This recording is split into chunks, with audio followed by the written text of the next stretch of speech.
대학에서 가장 핫한 플레이스가 장소가 있습니다. 혹시 여러분 아십니까? 어딘지? 어젯밤에는 광화문이었어요. 네. 요새 계속해서 몇 달 동안 가장 사람들이 많이 가는 곳이 있습니다. 그것이 어디냐면은 단종의 유배지인 영월의 청령포라는 곳입니다.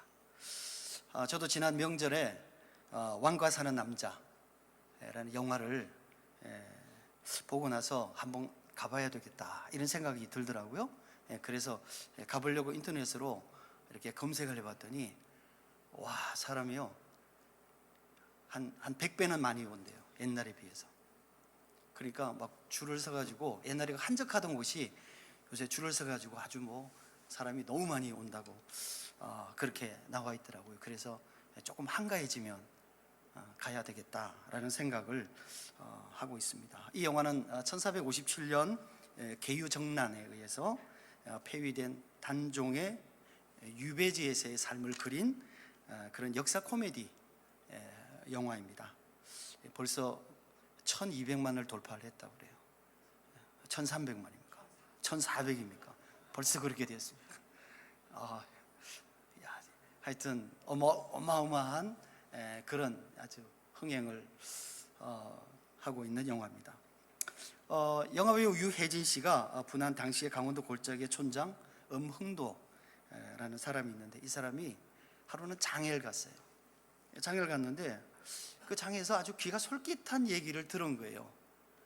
그게 뭐냐면은 그 옆 동네에 그 강원도가 뭐 옛날에 그 감자바위라고 그랬잖아요.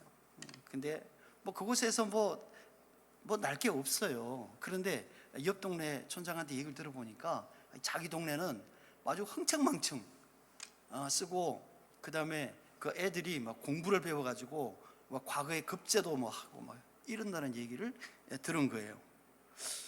아니, 같은 강원도 골짜기인데 이럴 리가 없는데?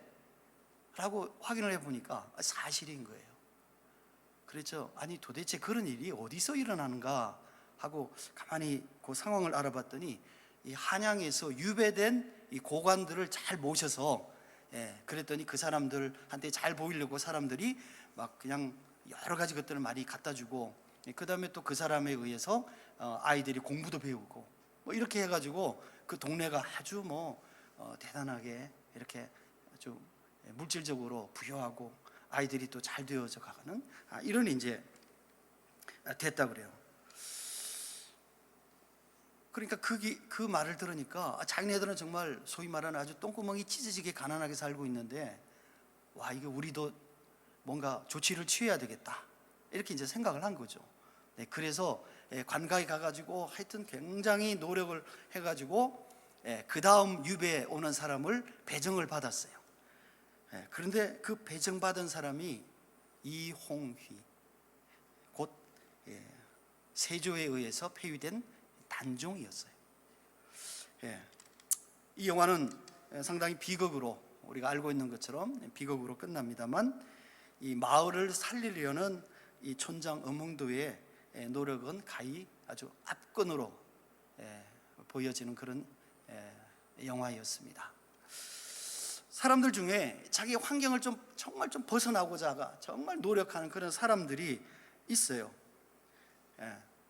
조금 전에 말씀을 드렸던 이 왕가 사는 남자, 거기에 나와 있는 그 촌장 엄흥도라는 사람이 아마 그런 사람 중에 한 사람이 아닐까라는 생각도 해보게 됩니다. 그와 성격이 좀 다르지만 오늘 본문의 이 내용은 그와 유사한 얘기예요. 장자가 되고 싶었던 사람에 관한 얘기예요. 당시에는 이 장자 독식의 시대였어요. 충분히 그랬기 때문에 장자가 모든 것을 다 갖는 그런 시대였기 때문에 아마 충분히 이 장자가 되고 싶어 하는 사람들도 꽤 많이 있고, 장자로 태어나지 못한 사람들도 아마 그런 마음에 그런 어려움을 겪는 사람들도 많이 있을 거예요. 저도 그 중에 한 사람입니다. 저도 종갓집에 장남이 아닌 차남으로 태어났어요. 그래서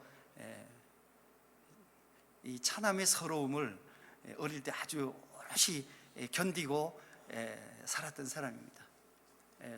저희 할아버지가 저희 집안이 원래 그 한의원을 쭉 가문으로 대대로 하던 집안이었는데, 그러니까 약간 뭔가 이렇게 있는 거죠.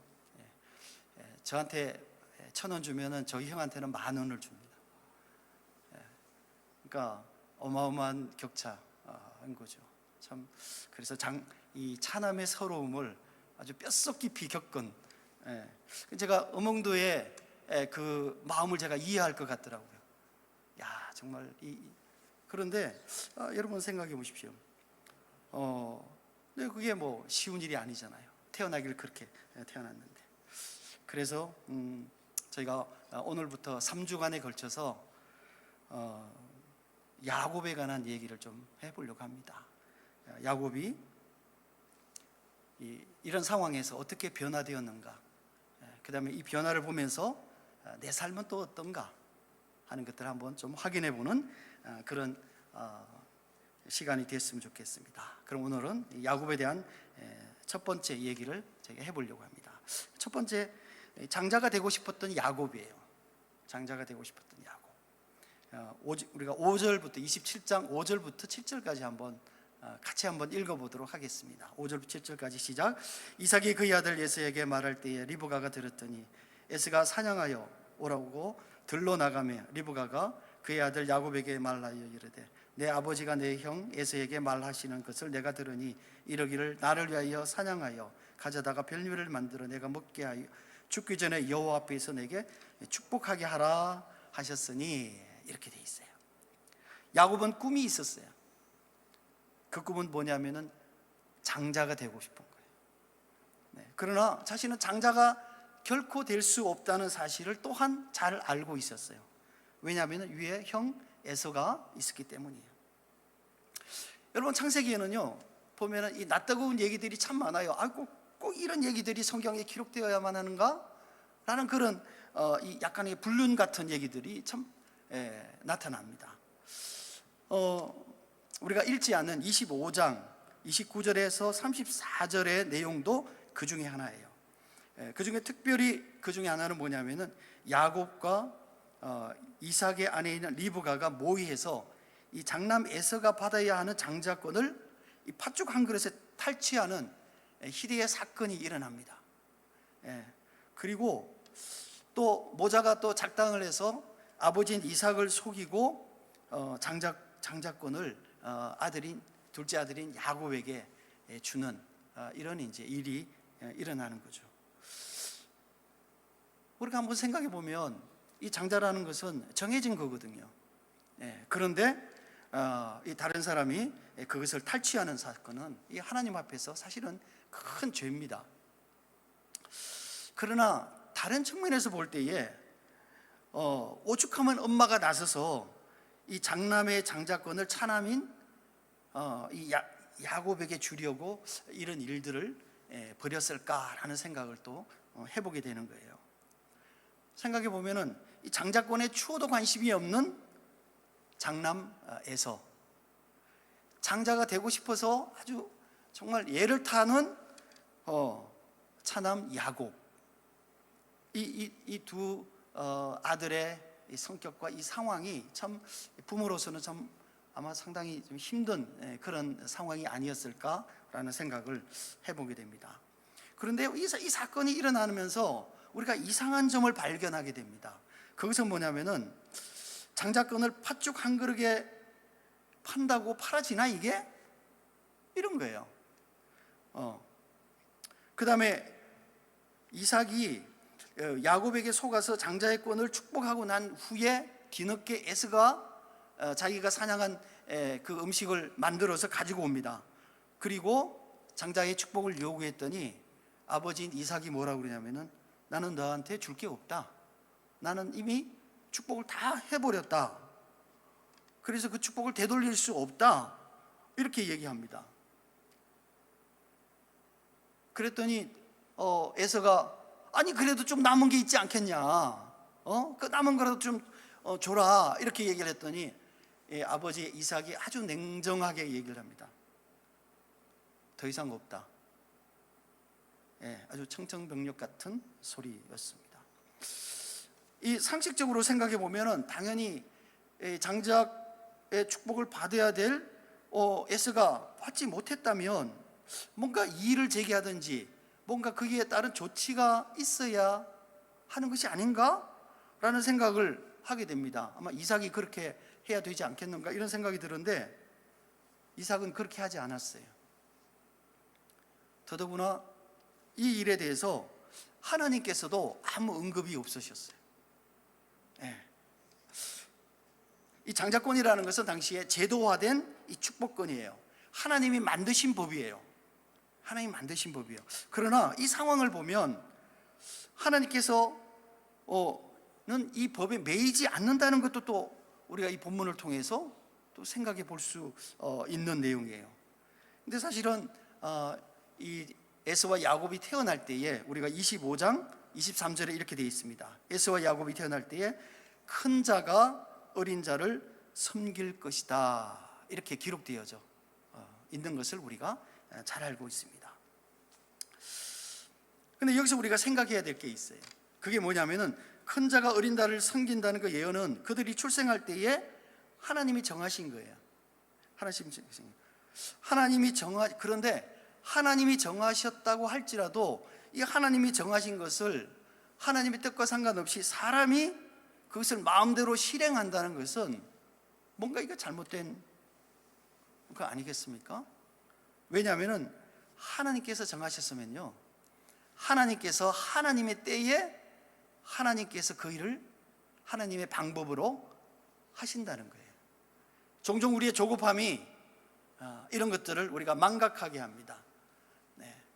아마 어쩌면은 리브가는 하나님께서 그렇게 말씀하신 것을 기억하고 있다가 아니 에서에게 이 장자권 축복하면은 더 이상 이게 이루어지지 않을 텐데 라는 그런 생각을 하고 아마 이 사건을 저질렀을 것으로 생각합니다. 그러나 그럼에도 불구하고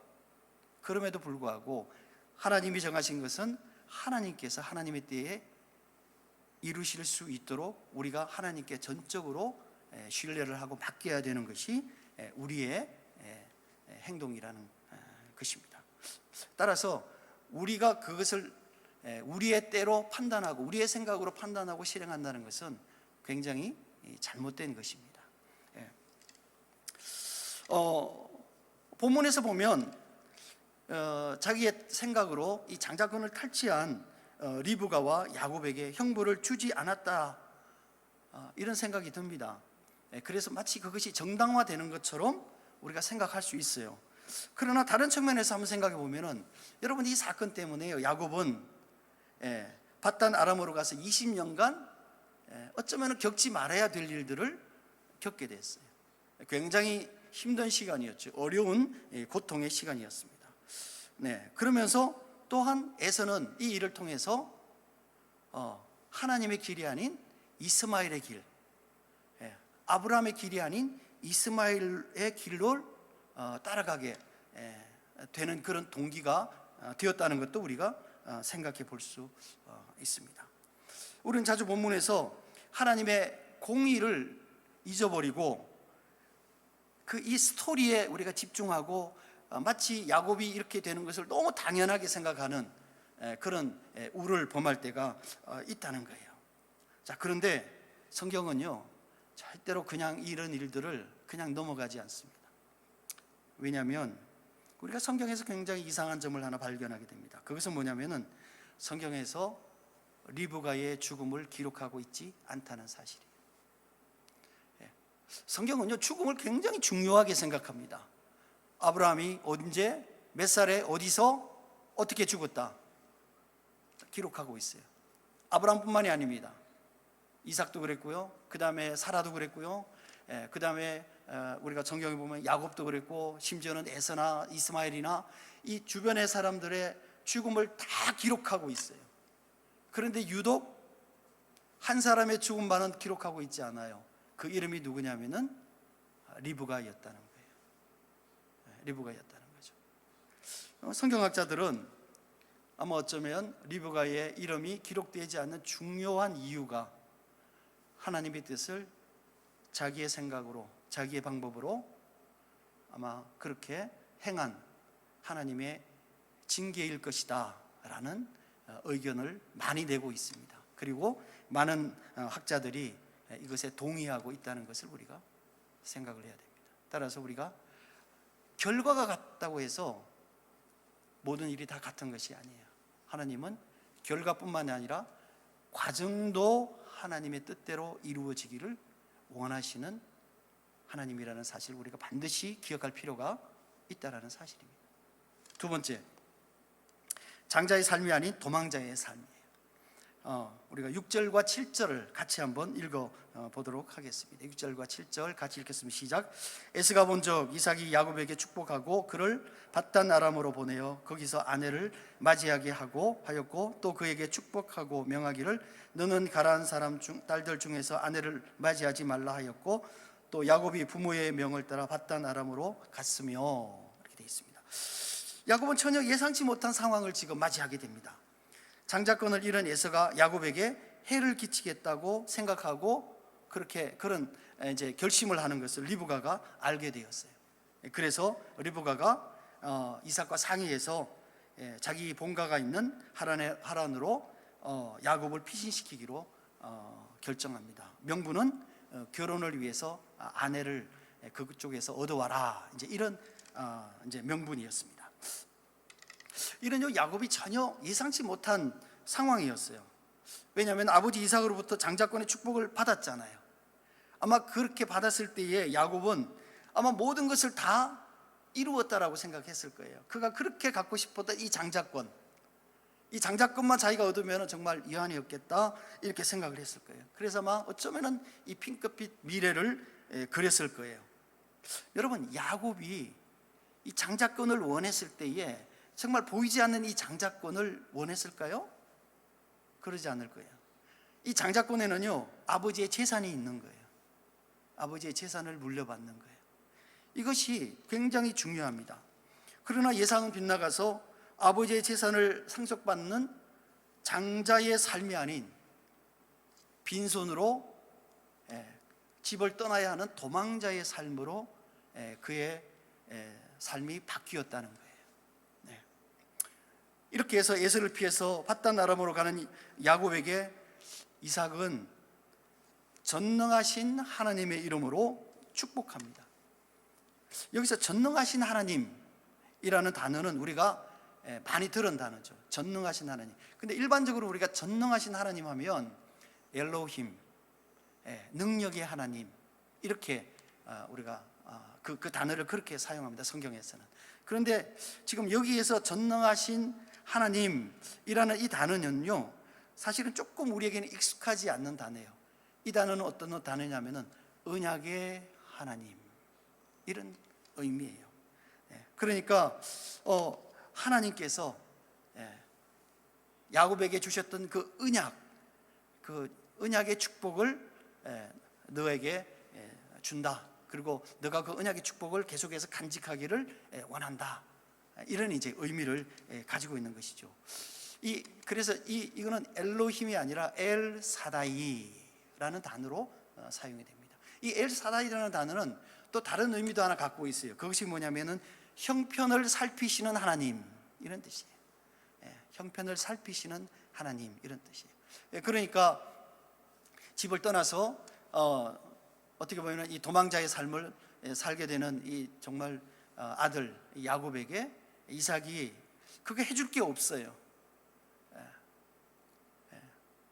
그래서 그 이삭이 야곱에게 엘 사다이, 전능하신 하나님이 너와 함께 하시기를 내가 원한다, 이런 축복을 하게 되는 것이죠. 여기서 재미있는 내용은요, 우리가 한 번 더 생각해 봐야 될 것은, 이 야곱은 그 어머니 리브가의 고향에서 아내를 얻기 위해서 출발을 하고요, 에서는 이스마엘의 본거지인 에돔에 가서 아내와 첩을 얻습니다. 이는 마치 이삭과 이스마엘이 서로 다른 길을 걸어가는 것과 같은 그런 모습을 보여주는 거예요. 이스마엘은요, 이 에돔은 애굽화된 부족이에요. 애굽화된 부족이에요. 그런 하나님의 은혜 아래 있지 않아요. 하나님 물론 그 부족을 축복하셨지만 하나님의 은혜 아래 있지 않아요. 따라서 이 장자권을 잃은 이 에서는 장자권을 잃은 것뿐만이 아니라 하나님으로부터 멀어졌다 하는 것을 우리가 생각해 볼 수 있어요.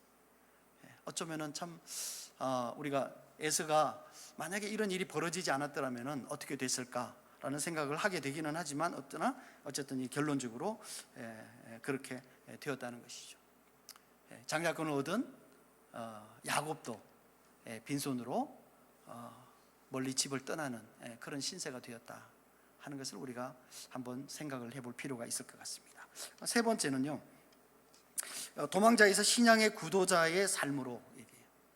도망자에서 신앙의 구도자의 삶으로 한번 생각해 볼 필요가 있습니다. 자신이 도망자의 삶을 살리라고는 꿈에도 생각하지 못했던 야곱이 정말 허탈한 마음과 불안한 마음으로 집을 떠납니다. 그야말로 이 나그네의 삶이죠. 여러분, 지난번에도 한번 말씀을 드렸지만 이 가나안에서 그 하란까지는 약 1000km 정도가 돼요. 1000km면 여러분 생각해 보십시오. 여기서 부산을 왔다 갔다 한번 왕복하고도 대전까지 가야 되는 그런 굉장히 먼 길이에요. 이거는 그냥 먼 길 정도가 아니에요. 어쩌면은 여기서 이 길에서 살아날 수 있다는 보장도 없는 이런 여정이에요. 그런데 그 여정을 야곱은 시작을 했어요. 당시에 우리 그 여정하는 그 도중에 마을을 만나지 못하면 길에서 노숙을 해야 되는 것이 아마 그 당시에 아마 그런 상황이 아니었을까 이런 생각을 해보게 됩니다. 어느 날 야곱이 광야에서 잠을 자다가 꿈을 꾸게 됩니다. 근데 꿈에서 하나님께서 아브라함에게 약속하셨던 언약들을 너를 통해서 이룰 것이다 라고 말씀을 하시는 거예요. 우리가 15, 16절에 보니까 이렇게 되어 있습니다. 내가 너와 함께 있어 내가 어디로 가든지 너를 지키며 너를 이끌어 이 땅으로 돌아오게 할지라 내가 네게 허락한 것을 다 이루기까지 너를 떠나지 아니하리라 하신지라. 이렇게 28장 15, 16절에 이렇게 기록되어 있어요. 그러니까 꿈에 하나님께서 나타나셔서 야곱에게 이런 말씀을 하신 거예요. 정말 예상치도 못했던 그런 얘기를 들은 거죠. 꿈속에서. 그랬더니 야곱이 꿈에서 깨어났어요. 그리고 나서 이렇게 고백합니다. 여호와께서 여기 계시는데 내가 알지 못했다. 이런 얘기를 합니다. 그리고 그곳에서 하나님께 제사를 지내고 이름을 베델이라고 명합니다. 이런 하나님의 집이라는 의미인 거죠. 여러분, 본문을 생각할 때 야곱은 장자의 명분을 갖기를 원했지만 그것이 하나님께 속한 것이라는 것을 야곱은 이해하지 못했어요. 이게 언약의 이게 상징이라는 사실을 야곱은 이해하지 못했어요. 단순히 그는 뭐를 원했냐면은 재산을 원했던 거예요. 욕심인 거죠. 재산을 원했던 거예요. 그래서 결국은 이것이 형 에서를 피해서 밧단 아람으로 가는 그런 도망자의 길에 그 언약의 하나님께서 그 야곱을 만나 주신 거예요. 그리고 그에게 야곱을 지켜주시겠다라고 약속하신 거예요. 그랬더니 야곱이 또 자신의 11조를 하나님께 드리겠다 이런 약속을 합니다. 어쨌거나 이런 과정들을 볼 때에 참 우리가 어떤 일들이 순조롭게 이루어지지 않을 때, 어떤 하나님의 뜻에 의해서 이루어지지 않을 때 얼마든지 우리가 생각하지 못했던 많은 어려움과 고통과 말할 수 없는 어떤 뒤틀림이 일어날 수밖에 없다 하는 것들을 우리가 생각해 볼 수 있습니다. 어쨌거나 여러분 여기에서요, 그러니까 이 자리에서 야곱은 처음 하나님을 만난 거예요. 그의 인생에 하나님은 없어요. 그의 인생에 하나님은 없던 거예요. 근데 그 꿈에서, 이런 상황 가운데 그 꿈에서 하나님의 그 약속을 듣고 자기 자신을 생각해 보게 된 거예요. 그리고 아버지 이삭의 하나님, 할아버지인 아브라함의 하나님을 기억하는 거죠. 여러분, 이런 것들을 우리가 생각해 보면 신앙의 집안에서 태어난다고 해도 그렇게 해서 그 신앙을 그대로 물려받는 것은 아니에요. 우리가 잘 생각해 보죠. 가끔 우리가 이런 얘기해요. 모태신앙이라고. 맞죠? 근데 여러분, 모태신앙의 의미는 뭐냐면은 신앙생활을 잘 못한다, 그런 뜻이에요. 모태신앙 치고 신앙이 좋은 사람이 참 드물어요.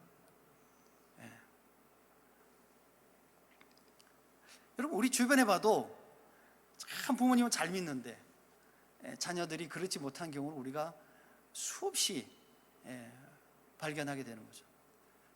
제가 젊은 시절에 그렇게 얘기했어요. 목사들 치고 나중도 믿는 사람 있으면 나와보라고 그래요. 굉장히 교만한 얘기인 거죠. 근데 제가 요새 저희 아들을 보면, 물론 교회는 잘 나가기는 하지만 이렇게 성경을 잘 모를까, 이런 생각이 참 많아서 안타까운 마음이 들 때가 참 많이 있습니다. 여러분, 신앙은요, 하나님과 나의 개인적인 문제예요. 하나님과 나의 개인적인 문제예요. 내가 신앙의 집안에서 태어났다고 해서 내가 구원을 받는 게 아니에요. 이게 구원이라는 것은 철저하게 하나님과 나와의 개인적인 문제야. 내가 예수 그리스도를 나의 삶의 구주와 주로 인정하지 않으면, 그리고 내가 죄인이라는 것을 인정하지 않으면 우리의 삶 가운데 구원은 이루어질 수 없는 거예요. 우리 집이 천하 없이 정말 유명한 몇 대의 집안이라고 할지라도 그 일은 이루어지지 않아요. 내가 철저하게 개인적으로 하나님 앞에 내가 죄인입니다, 예수 그리스도가 나의 구주가 되십니다, 그리고 내 삶을 당신에게 맡깁니다, 주님이 나의 인도자이십니다, 내 삶의 인도자이십니다 라는 고백을 우리가 하지 않고 그걸 믿지 않으면 우리는 구원을 받을 수가 없습니다. 그러나 우리가 그리스도인이 되고 난 이후에는 또 전혀 다른 얘기예요. 이것은 뭐냐면은 우리의 삶은 철저하게요, 우리의 신앙은 철저하게 공동체적이어야 돼요. 공동체적이어야 돼요. 왜냐하면 우리가 하나님의 백성이기 때문이에요. 예수 그리스도의 제자이기 때문이에요. 우리가 이 공동체의 한 일원이기 때문이에요. 따라서 우리가 서로 연합해야 돼요. 이 사랑을 통한 이 연합이 이 공동체 가운데 이루어져야 되는 거예요. 따라서 만남이 없는 인터넷 교회, 요새 이제 많이 막 나오고 있잖아요. 이런 교회들은요, 여러분, 이거는 성경적인 교회가 아니에요. 절대로 성경적인 교회가 아니에요. 성경은요, 교회에서 만나기를 원해요. 그리고 그 만남을 통해서 우리의 인격이 깎여지고 그 안에서 역사하시는 하나님을 만나게 되고, 그 다음에 우리가 이 공동체적으로 우리의 신앙이 형성되어져 가고, 하나님께서 우리에게 주신 이 은사에 의해서 이 공동체가 하나로 되어져 가는 것들을 경험하게 하는 것이, 그것이 뭐냐면은 교회예요. 그것이 천국의 삶의 시작이에요. 우리가 천국의 삶을 우리가 이 땅에서 경험할 수 있는 것은 이 교회 공동체 안에서 우리가 이루어지는 이 삶이라는 것을 우리가 생각을 해봐야 되는 것이. 따라서 야곱이 그 신앙의 그 족장인 이삭의 아들로 태어났다고 해서 그가 신앙적인 사람이다 라고는 얘기할 수 없었던 거예요. 신앙으로 만들어져가는 과정을, 이런 과정들을 통해서 이제 겪어나가는 것이죠. 여러분, 말씀드렸지만 야곱이 도망자로서 집을 나서는 순간 어떤 생각을 했을까요? 앞에서 언급한 것 같이 장자의 명분을 가지면 뭔가 달라지리라고 생각을 했는데, 아마 그가 떠나면서 이런 생각이 들었을 거예요. 도대체 나에게 장자의 명분이란 무엇이었던가? 내가 헛된 것을 구했구나. 아마 이런 생각을 했을지도 모르겠어요. 힘의 논리에 의해서, 그 에서의 겁박에 의해서 집을 떠나는 이 야곱의 삶.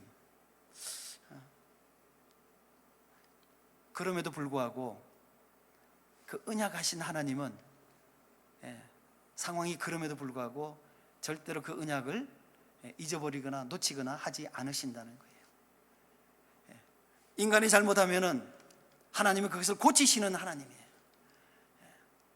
그리고 우리가 잘못 생각하면 우리를 생각을 바르게 만들어서 사용하시는 하나님인 거예요. 따라서 이런 과정들을 통해서 하나님께서 야곱을 인도하시면서 하나님을 알아가게 하시는 거예요. 그리고 그 장자라는 그 명분이 재산을 위한 것이 아니고 하나님의 거룩하신 사명을 위한 언약의 약속이라는 사실을 야곱으로 하여금 알아가게 하셨던 거예요. 야곱에게는 그런 과정이 필요했던 거예요. 따라서 우리가 이런 하나님의 인도하심을 또한 우리가 인정하고 우리의 삶 가운데 지켜나가는 것이 우리의 삶의 책임이 아닌가, 그런 생각을 해보게 됩니다. 사랑하는 성도 여러분, 우리의 신앙은 어떻습니까? 장자의 명분을 가졌지만 그것이 하나님의 언약의 백성이라는 의미를 이해하지 못했던 야곱의 삶이 아니라 내가 하나님의 언약의 계승자라는 그런 신앙이었던 그 자존심, 이런 자존심이 우리에게는 필요한 거예요. 여러분, 다윗이요, 골리앗 앞에서 뭐라고 얘기하냐면은 골리앗이 얼마나 이스라엘 백성들을 많이 저주하고 욕하고 그렇게 했습니까? 근데 골리앗 앞에 섰을 때 다윗이 뭐라고 그러냐면은 이 하나님을 알지 못하는 이 이방 백성이라고 그랬어요. 그에게는 힘으로는 약할지 모르지만 그러나 전능하신 하나님이 나의 하나님이라는 사실에 대한 온전한 이해가, 거기에 대한 신뢰를 가지고 있었기 때문에 그가 힘으로는 도저히 이길 수 없는 이 골리앗을 이길 수 있었던 거예요. 우리의 삶도 마찬가지예요. 세상에 보일 때는 우리가 연약하고 세상에 볼 때는 보잘것없어 보이고 어쩌면 날마다 나는 왜 이럴까, 이런 생각이, 이런 자조감이 우리에게 들 수 있어요. 그러나 여러분, 우리는 누굽니까? 전능하신 하나님의 백성이고 우리를 죄에서 구원하신 예수 그리스도의 제자라는 사실을 우리가 항상 생각하고 우리의 삶 가운데 이런 신앙의 이 자부심, 이 당당함으로 이 어려운 세상과 우리의 속해져 있는, 어쩌면은 제발 내가 이거 좀 벗어났으면 좋겠다, 이런 환경을 우리가 극복하는 그런 힘이 어디서 나오겠습니까? 그런 자존심에서 나온다는 사실을 반드시 우리가 명심하고, 또 여러분과 제가 하나님의 언약의 백성으로서 당당하게 신앙의 삶을 걸어가는 저와 여러분이 되시기를 축원합니다.